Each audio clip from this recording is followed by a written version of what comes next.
2 weeks ago, the European Union's embassy in Israel released a video by the President of the European Commission, Ursula von der Leyen, to commemorate the foundation of the Israeli state. Nearly every single thing she said in it was a lie. It's time those lies were called out directly. 75 years ago, a dream was realized with Israel's Independence Day.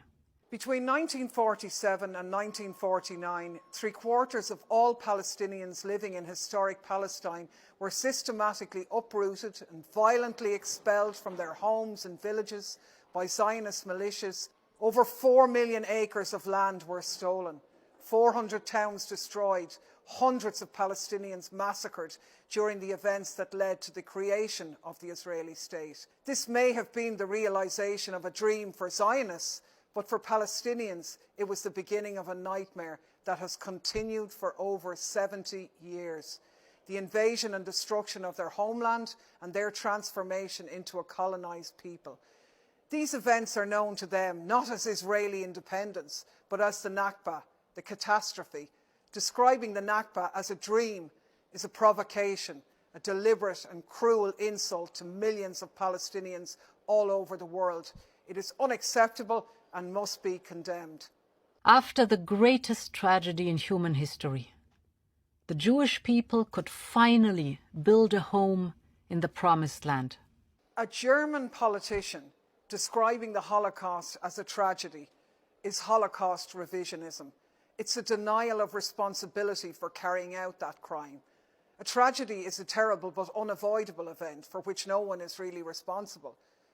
The Holocaust, however, was the most ambitious act of deliberate mass murder in history, the extermination of most of Europe's Jews by Nazi Germany.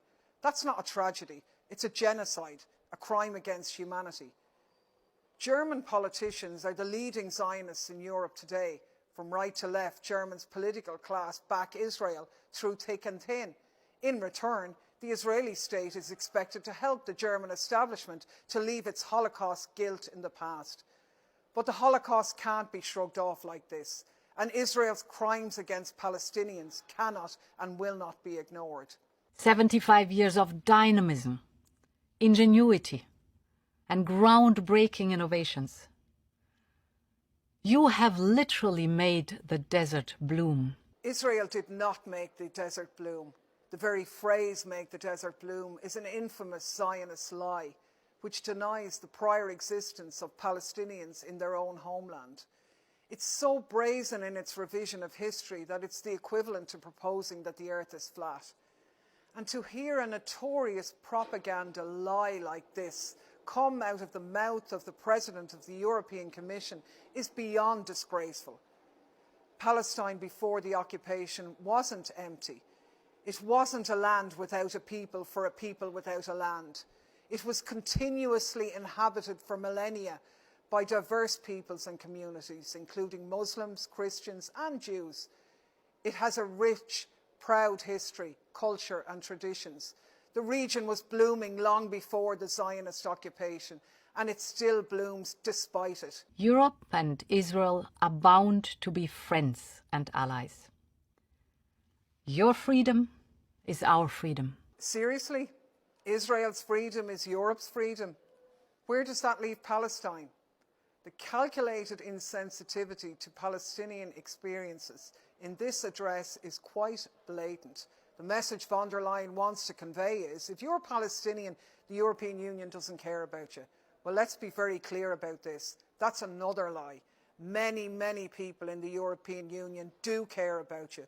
Many of us want nothing to do with a disgraceful apartheid regime.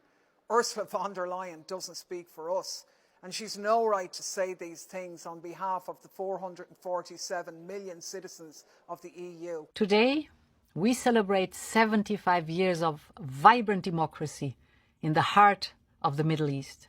From the brutal attacks against worshippers at Al-Aqsa Mosque, to the settler violence against Palestinian communities, to the assassination of Palestinian journalists, to IDF murders in the streets, to attacks on the funeral processions of Palestinians shot dead by the IDF, to the shock and awe airstrikes on densely populated Gaza, to the most extreme right-wing government in Israeli history, tearing up the independence of the Supreme Court, the image of Israel as a democracy is crumbling before the eyes of the world. Von der Leyen describing Israel as a vibrant democracy now, at this moment, is protesting too much.